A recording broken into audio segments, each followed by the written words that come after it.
Ranką kėlė mūsų kolega iš Pietų Korėjos, Kanji. Prašom, iš Pietų Korėjos ir iš Užupio Respublikos.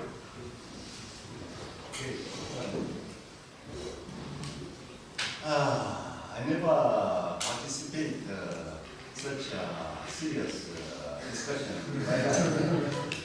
without drinking.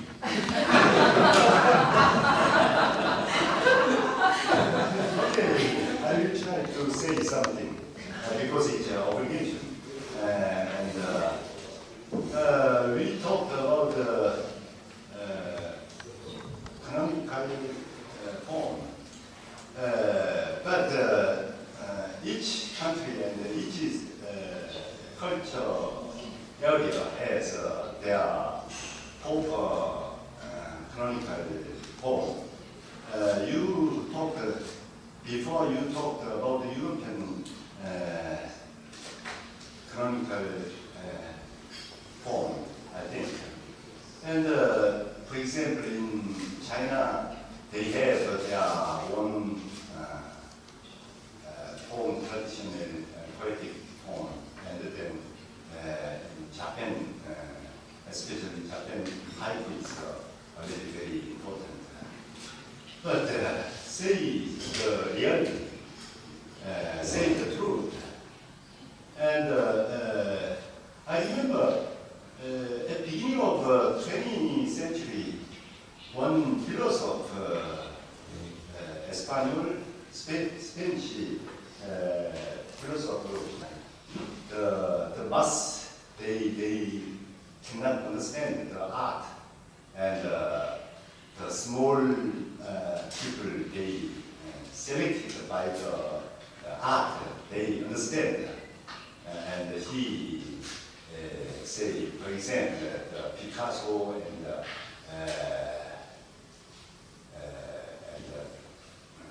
Mallarmé, and at that moment he told that the people, they are abandoned by the art. And there is what can I do? What they do?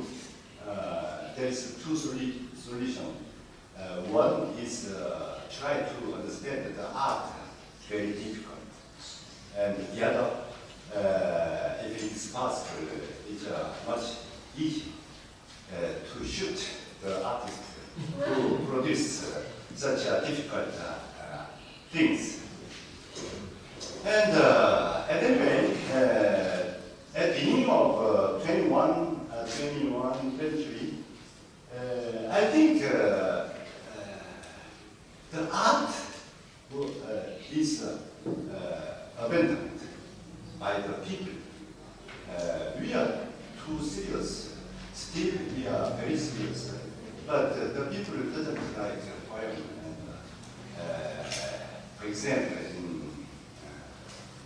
France, after Jacques Probe, they don't write poems. And for example, in Japan also, after the haiku, they lost the desire to write poems. And each of the reality maybe.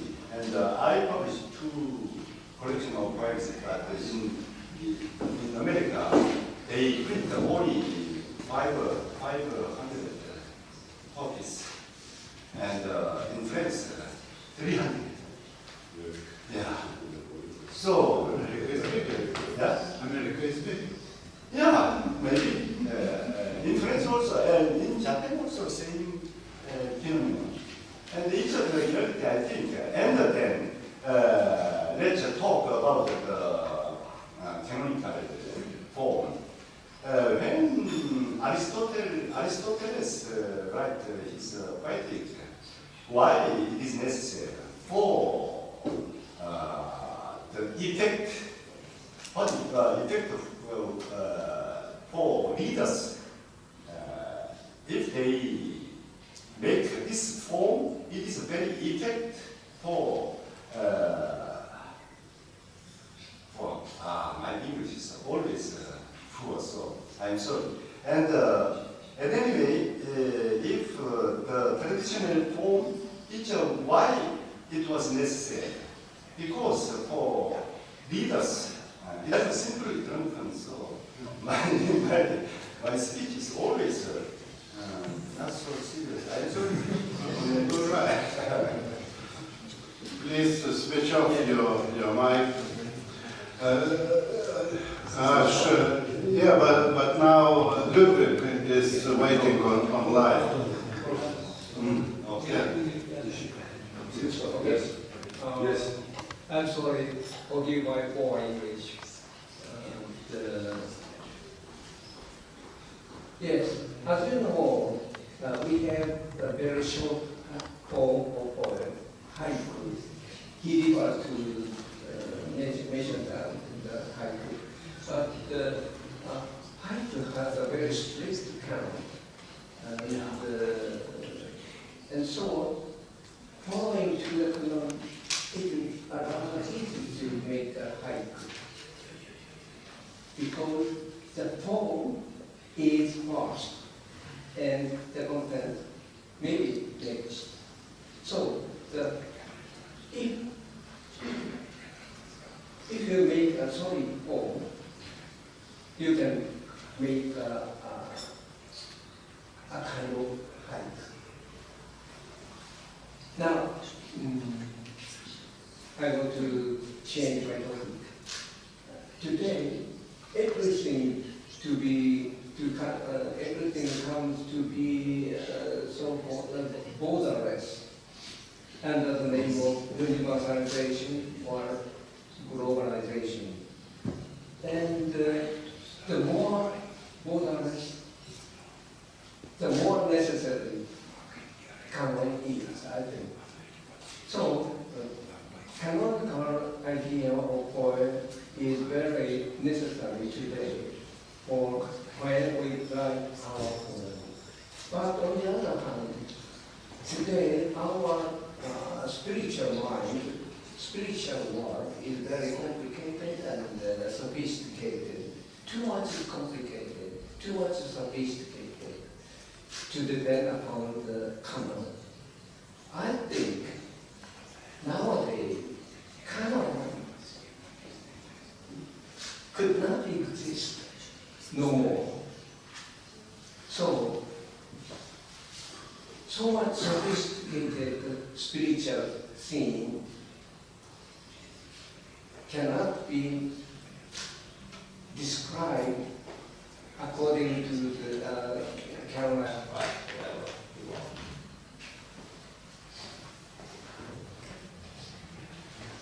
I just wanted to add to that once I was talking to the German poet Jan Wagner, who writes in the meter form, and he told me that he considers himself avant-garde because he's writing in form meter. But when it's there are so many poets that try and many who try to write in rhyme. So in this everything is possible.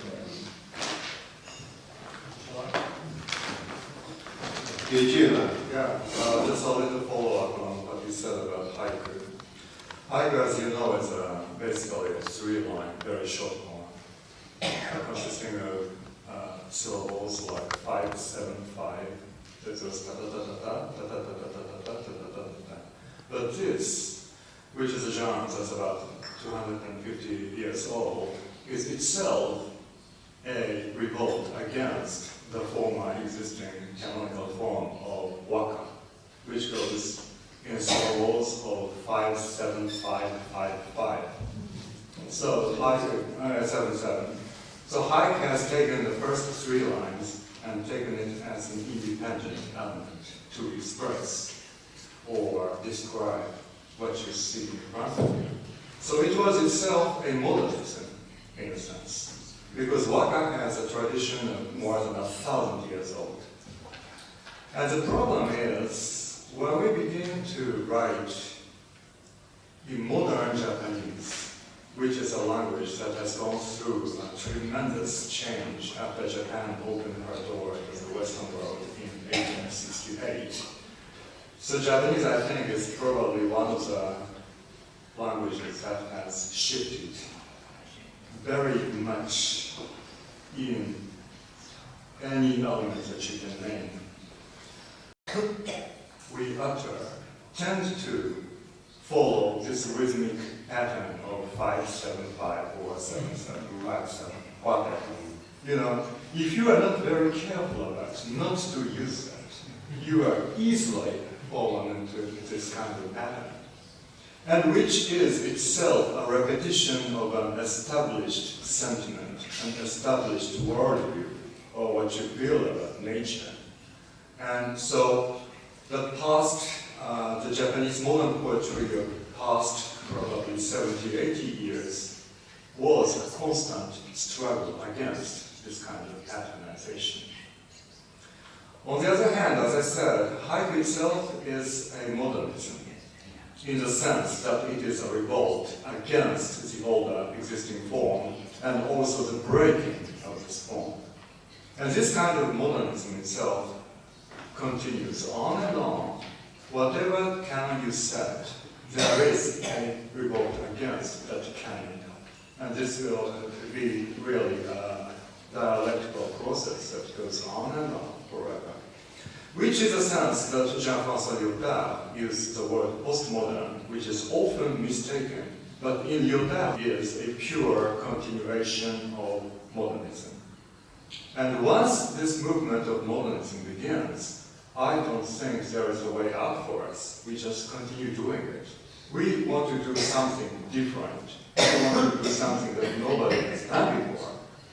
And then, after you've done it, you suddenly realize, oh, this has been done years ago, like last century.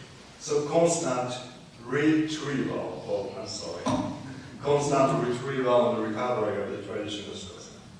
Please, go on. Naudodamasis savo padėtim čia, papasakot tokį anekdotą iš savo patirties. Man teko dalyvauti pirmajam Tokijo tarptautiniam poezijos festivalį. Ten skaitė ir haiku poetai, daugiausiai japonai, ir buvo iš kitų šalių. Ir taip pat buvo japonai, kurie skaitė ne haiku, o mūsų vakarietiškų stilium verliblių parašytas eiles. Tie, kurie skaitė haiku, jie skaitė 2 kartus perskaitydami tradiciškai tą patį haiku, o japonų poetai, kurie skaitė verliblių parašytas eiles, jie būtinai į sceną pasikviesdavo muzikos akompanementą. Tai buvo instrumentai nuo smuikų iki elektrinių gitarų ir būgnų. O tie, kurie neturėjo jokios muzikinės palydos, tie paprasčiausiai atsineždavo į sceną grotuvą ir paleisdavo ten kokią nors muziką ir tada skaitydavo. Kai skaičiau aš, man akompanavo džiazo pianistas, kas man patiko ir buvo labai gerai. Po to aš paklausiau vienos iš haiku asociacijos prezidento Banijos Natsuiši, ar vakarietiško tipo poeziją jie laiko nepakankamai poetiška, kad būtinai ją turi skaityti su muzika.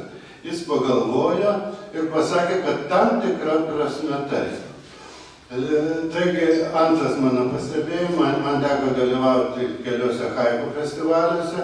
Pirmiausiai visi žinom, kad japonai haiku skaičiuoja ne pagal skiemenis kaip kitų kalbų haiku autoriai, o pagal on garsus, kas yra ne visai taip tas pats, kas skiemuo. Ir aš pastebėjau tokį dalyką, kad Klasikinius haiku rašo užsieniečiai, nors jie skaičiuoja skiemenis, o ne on, o dabartiniai japonų rašomi haiku tiek pats skiriasi nuo klasikinių haiku, kiek mūsų moderni poezija nuo kanoninių formom parašytos poezijos. Ir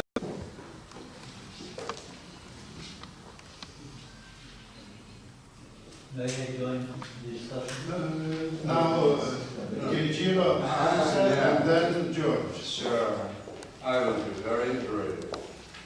There is this modernism in the sense that I described before as a contestation against, a revolt against the preceding form. That also applies to the form called haiku, because they have given up this syllabic restriction to make it as if it was a very short verb. So, it's a different thing that you're talking about. So it fits very well with any kind of music. Because it's some of the haiku writers do that too.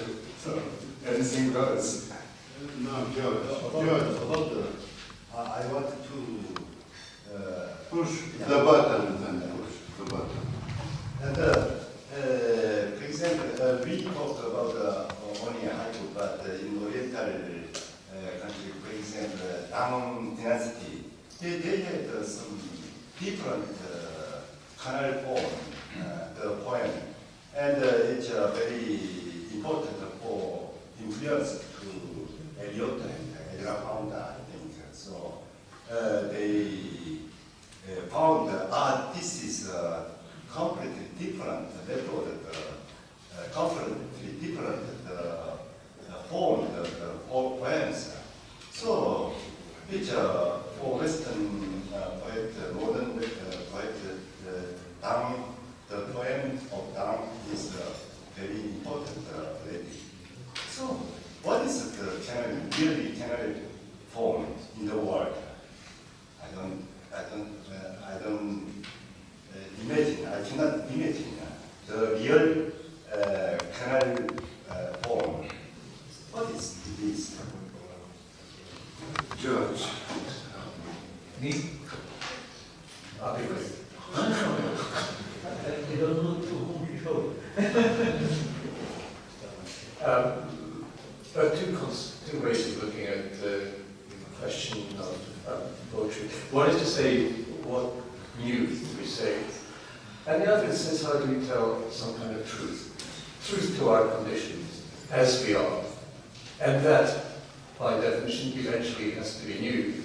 But you're looking to say something which feels valid, seems true to the nature of our experience. So it is not so much, I think, the desire to, as Pound said, make it new. But make it new is okay, whatever it is. That it exists, that is a thing that you're making new. As regards to IQ, well, we have, as we were talking with Richie in the break, it's the most popular form in the English-speaking world. If you put in IQ Society into Google, thousands of them, every small American town, every English town has a IQ Society. And they're all writing what they think is IQ. And actually the question of authenticity is secondary. I mean, some feel that in a spiritual sense of what is authentic. I quite like the 575. I think for English it's quite new. But we have a lot of new forms. So not just the IQ, the Taka. We have the Chazal. With my generation, and me personally, I felt that sonnet is a wonderful poem, very serious, very heavy, I mean, short, and could be very sharp.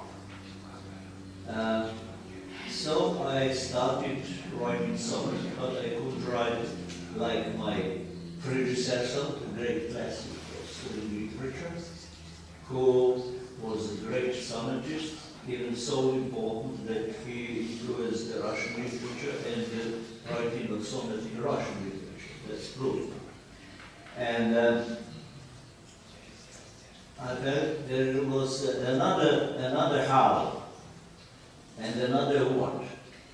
And that was, for instance, a grotesque and ironic sonnet. I was a poet, born, if I can say so, as a modernist. And in a country where modernism was something very much unpopular, it was against. So I had to go twice against the tradition and against the ruling ideology. I had to write actually poetry as an anti-ideology poetry. For instance, 3 magazines I wrote with in these groups. The second one I was even editor. All these 3 were banned, even with some prison sentences. And I had found out that the question how and what is very, very personal, twice very personal, in Jewish work. First, to find what, but we can't manage what if we don't find first how. I must be very personal, speaking out of my own experience. I thanks God, didn't make a theory out of it. So, I wrote for a long time as an experimentalist, looking for my how. Poetry, English poems, and so on.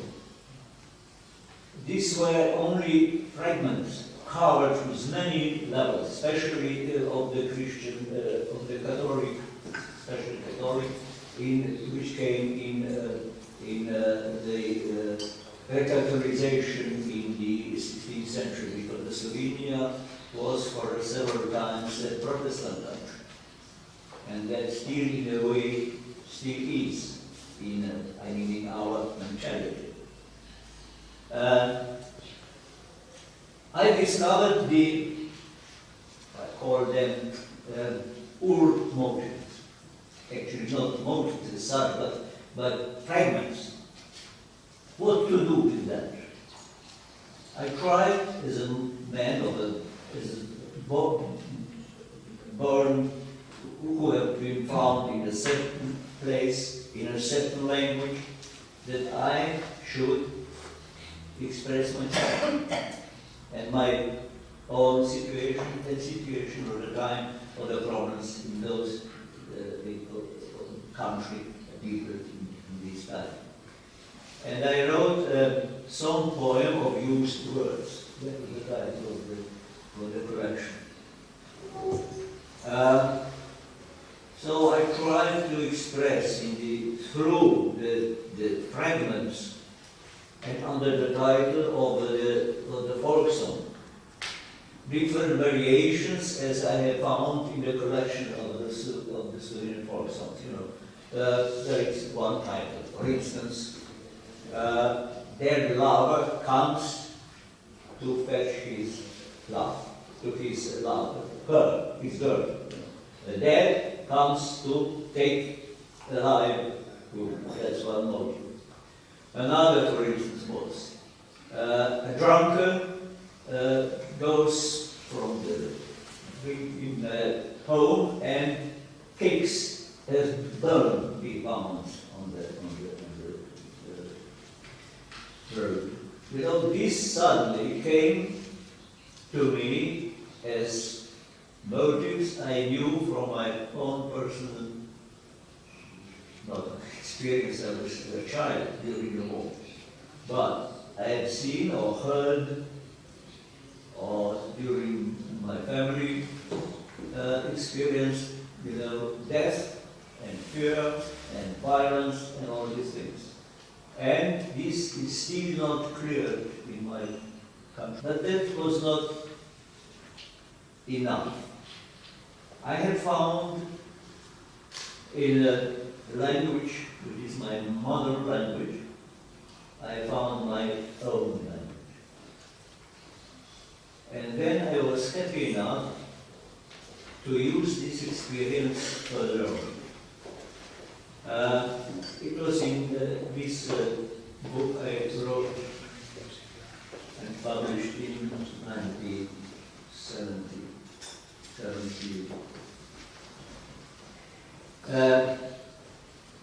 In Yugoslavia, in those days, they built a big dam between Romania and Yugoslavia on the Danube, very big dam. And they discovered by pure chance an old civilization.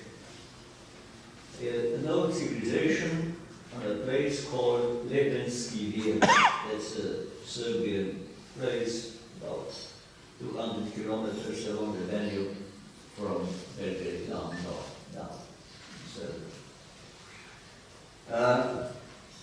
What was for me personally very important, they call culture of the Lepenski Vir, and they got from stone. About 30 to 40 centimeters, maybe, of beings, half fish, half human.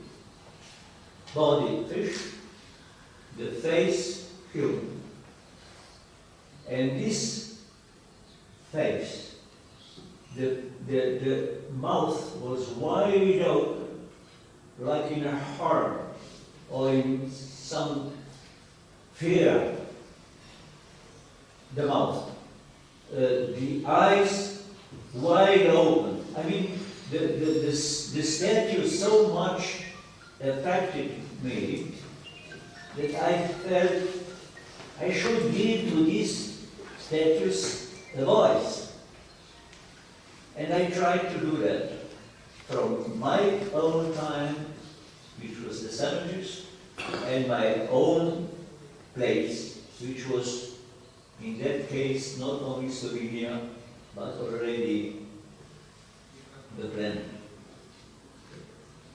In 70s, if you remember, there was a moment when we felt that the catastrophe, the death of the planet maybe, is maybe a few minutes away. That there is a gentleman in Tovarishch, fellow of company in Moscow, Khrushchev, and gentleman in Washington, Kennedy, with fingers maybe a few centimeters away of the hydrogen bomb. It was a great fear.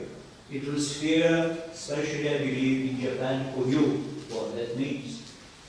It was as well fear in Europe, especially Central Europe, because we're very near actually, if that would happen, the bomb would be centered at Prague or Warsaw or Moscow or Kiev, because it would come up down to the Alps, where we live. So it was a great fear of a catastrophe, and we were aware that that would be the end of civilization. And at the same time, the awareness of the planet catastrophe because of the change, of the climate change, that was the start when we were very much afraid of that. I mean, when we became aware of this danger, which still is. I think the last but one poem was about how the ice covers everything. There is nothing but ice. But I was not happy with this conclusion of the book. me it was important that the book remains somehow open. So the last poem is written in a form of the Shakespeare sonnet and speaks about a picture of a very vulgar nature. Seeds, some not important flowers and so on, and a mountain, and then a snake. No, sorry, not a snake, a snail. The snail is, living his thing, his saliva, and nobody knows, and he does not know, and we read the poem, we don't know where he's, would turn left or right, or in dark or in light.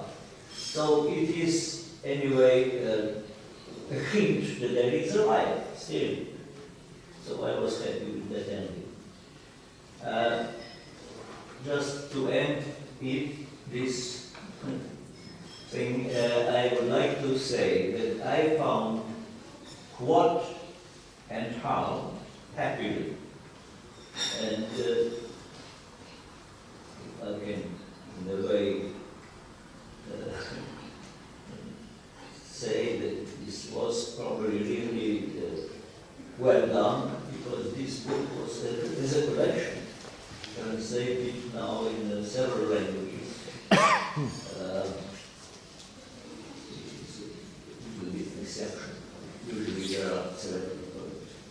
It's in English, German, Italian part of it, Serbian, Croat, Macedonian, and so on. So, I mean that I somehow personally understood how and what, for the time into which I was pushed, in the language into which I was born. That's a question which is important. I mean, that's what we are all aiming at. We all try to do that, and we are able to follow it while it is being performed, and therefore they use those very accessibly, and spoken word scene in Sweden is also very influenced by the hip hop scene. I'm not influenced by that, but many of my friends are, and I often find them sitting in a sofa somewhere in their like hip hop outfits, discussing structure and rhymes, and discussing how almost mathematically how they structure their poems, and I think that's a new way is maybe going back to writing more structured, and also in the young generation. And younger people are also the ones that I meet the most when maybe performing or doing workshops in school. And although free verse has existed in Sweden as in the Western world for over 100 years, when I ask them what a poem is, they always say, oh, it rhymes. So I don't think that idea of poetry, that norm is really threatened that much.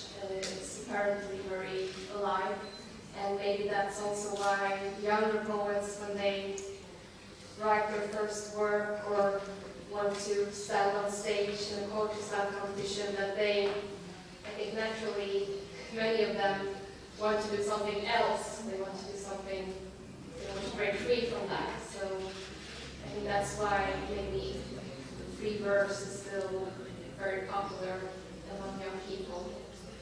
And then that's the area that I know the most about in Sweden. There are, like in Germany or anywhere else, lots of different kinds of genres within poetry, and in the last 10 years, the ones that maybe has been more popular with the critics is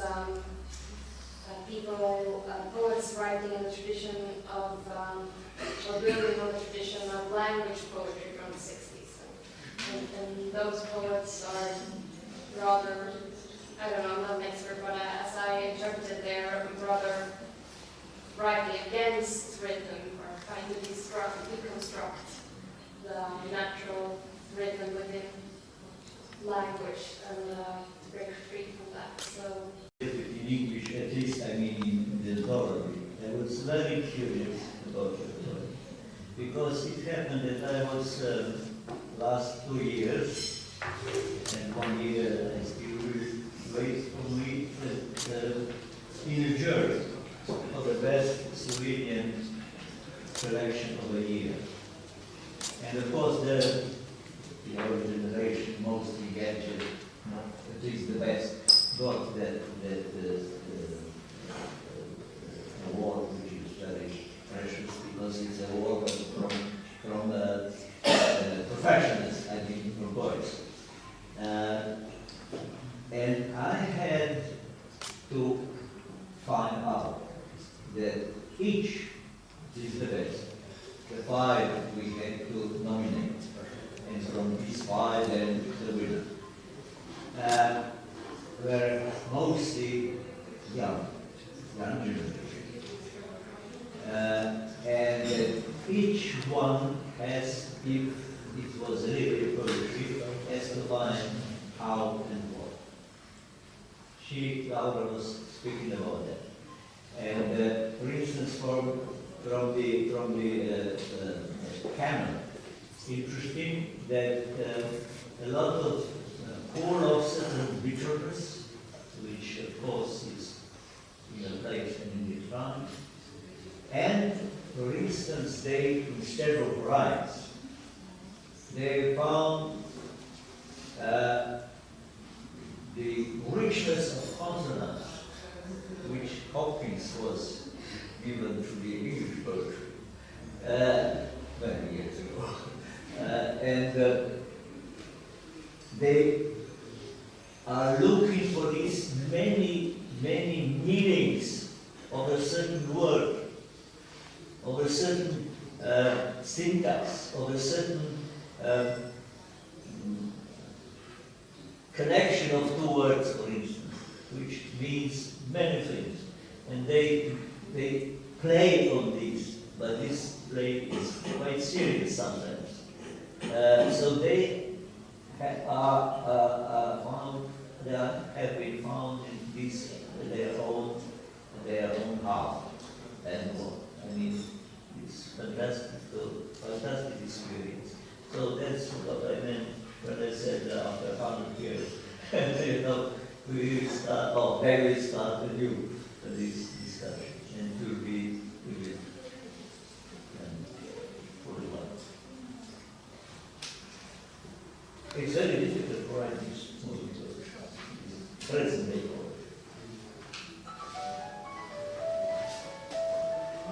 Who else would like to add some?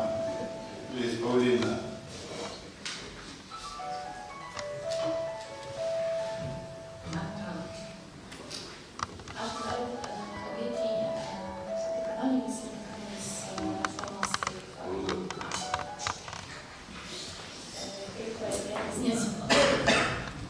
Galiu kalbėti apie kanoninės ir nekanoninės formas apie poeziją, nes nesu poetė ir niekai skaityti, ir negaliu pridėti taip daug prie jūsų diskusijos.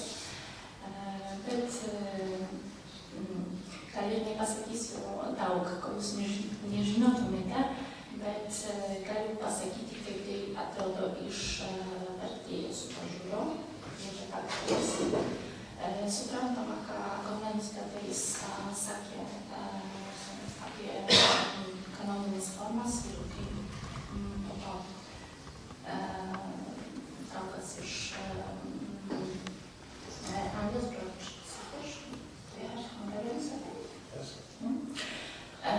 pasakė apie kanoninės formas. Galiu padėti, kad ir vienos ir kitos turi savo vietą. Kanoninės formos turi labiau vietoj, pavyzdžiui. Mes visi žinom, kad vertimai sensta. Ir poezija rimuotai esame mamutai. Nes tendencija yra neberimuoti. Įsivaizduojant, kad svarbus dalykas yra tas what.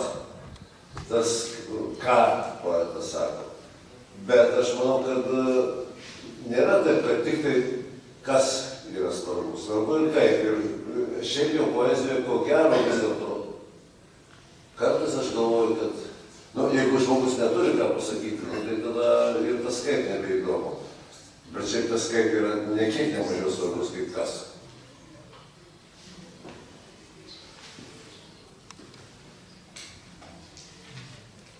kas dar nori paklausti? George. May I add a little bit from my own? But first of all, we try to be to follow the idea, the development of motive. I think, at least for me personally, that is the most important, because that and the music of the prose, the essence and the music of the prose. Sometimes one has to choose a way where he knows that he will lose a certain detail, and there is a decision which detail is really important and one has to include, must be part of the prose. So if one is happy, if one is most happy, certain translation can become a part, a vivid part of the tradition. For instance, the translations of T.S. Eliot in 60s. The wasteland was translated in 1960. That was the first translation of the Slovenian of T.S. Eliot. That made a new generation of poets. They witnessed that the translation was part of their style. For instance, the well-known Solomon, wrote, he witnessed that this translation was, which gave him to find his own language. These are happy moments in Slovenian, and I believe in other traditions as well. Between the wars, there was a poet, Gradnik was his name, who translated Chinese poetry, traditional, old Chinese poetry. Not from Chinese, he didn't know Chinese, but he knew Russian, French, and English. He put together this and tried to find his own way. I don't know how much this was really Chinese, but this book of old Chinese poetry was very influential during the war, because it was full of lyricism and full of very serious moments. Even something which is probably not much like original could be as well if it's well translated as a real poetry. Because poem, the whole tradition of Latin was refers into English. The translation of 19th century French poetry into English became very, very influential. I think it was the case for something like Hungarian that I translate. I'm often translating people for the first time. They have not been translated into English before. So I feel a certain obligation to make sounds which are very similar to them, if I possibly can. On the other hand, as a book came out about a couple of years ago, about 20 different translations of Apollinaire for les fenêtres, all different. Why three different translations of the same thing? Because those poems have already made a mark in the receiving language.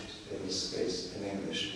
So we can have these constant retranslations of Shakespeare in Hungary every 10 years. We have a new Hamlet, we have a new Midsummer Night's Dream, and so forth. And these are cumulative. The great poems are translated frequently. You're right. They're translated frequently because they continue to add meaning. They accumulate meaning. They're capable of accumulating it. And in a way, the translation is that form of accumulation. And that is the great value. That is to say, if we were to read the language, we don't need the translation. But we bring something, or a translator brings something into the receiving language, which enriches that language, which opens new possibilities. Ačiū. Aš iš tikrųjų noriu pritarti ir Džordžui, ir Beno, šiek tiek diskutuodama su Liudviku, pasakyti, kad žinoma poezija kaip tokia galbūt nėra išverčiama, bet čia priklauso nuo sąvokų, ką mes vadinam vertimu. Visada ne tik kitoj kalboj, bet ir kitoj kultūrinėje aplinkoje yra sukūriamas kitas kūrinys. Ir jeigu tam sukūriamam kūriny vertėjas nepanaudoja to paties amato išmanimo ir to paties meistriškumo ir nepabando atkurti tokios pat formos, žinoma, jis daug ko netenka, bet ne visi eilėraščio elementai yra tokie svarbus. Pavyzdžiui, aš pats savo laisvalaikiu, kaip praktikuodamasis, verčiu Džoną Keatsą. Aš visada... was so important and so marvelous to me. I had no pretension to understanding what the authenticity of Rilke was, but the way he was translated in English, he'd been translated 5-6 times, especially in the last 4 or 5 years, 3 or 4 new translations appeared. I wanted to add one extra technical point, really, which is that, of course, by translating meters, it's not quite the same thing.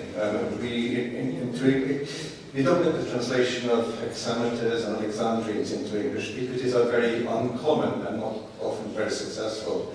The translation of Ovid by a 17th century poet William Golding is in a kind of English version of hexameter, which doesn't sound right, it doesn't sound good. So you have to find something which might be equivalent.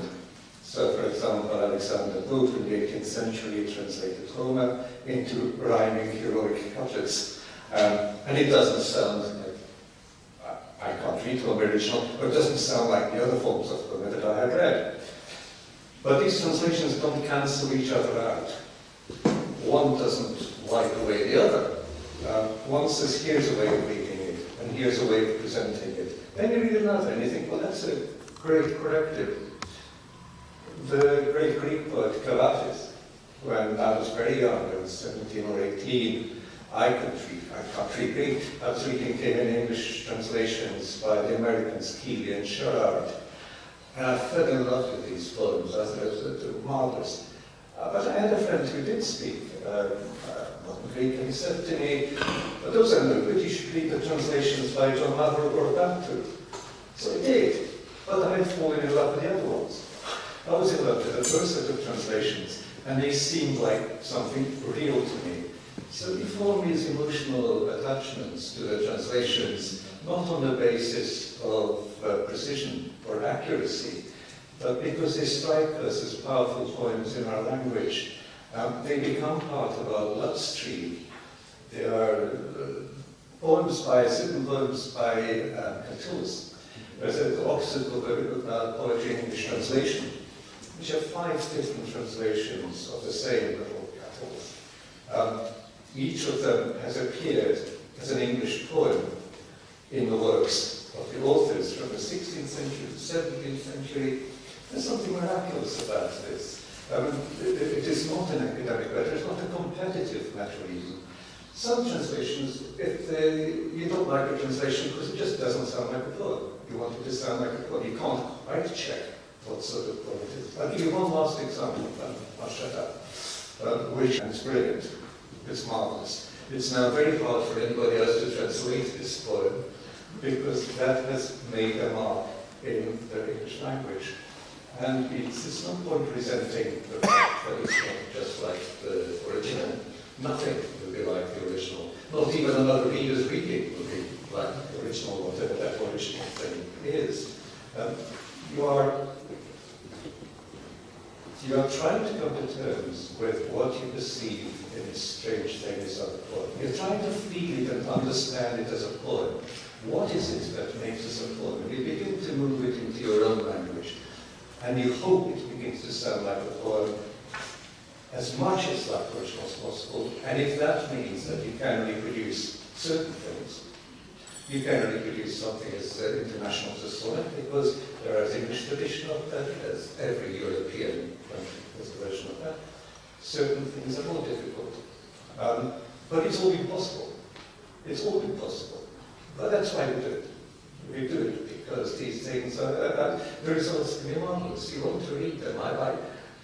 I'm glad of these words, however inauthentic, however odd that they exist in English, because they enrich my life. So I'm sure the translation which made that use, the translation that it would be really a poetry, probably if he didn't know does the original rhymes or what were the proper form or whatever. He did the form with rhyming and the stanzas and so on, as it was, most in use in those days. He made proper poetry. And it was his poetry, more or less. Even Pound translated the Chinese poetry his own way. So, I don't say it's proper. It's one way of adapting the poetry, foreign poetry, into the new place and new language. And proper translation should be, as much as possible, must follow the original. But to make poetry, it's not a sin. From foreign, from some other material. That's the point. Could be a good poet as well. So, ačiū ir mūsų laikas baigėsi. Jeigu kas norėtų dar labai ką svarbaus pasakyti arba susumuoti mūsų diskusiją, aš to daryti nenorėčiau, nes nematau prasmės tokius dalykus daryti. Tai prašom, o jeigu niekas nenori dar nieko pridurti, tai man lieka tik tai padėkoti mūsų vertėjai už tai, kad padėjo mums susikalbėti.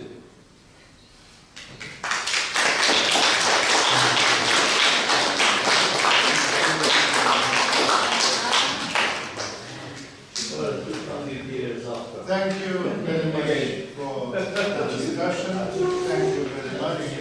For me, it was very interesting. I learned something new. So we have finished 6, I guess.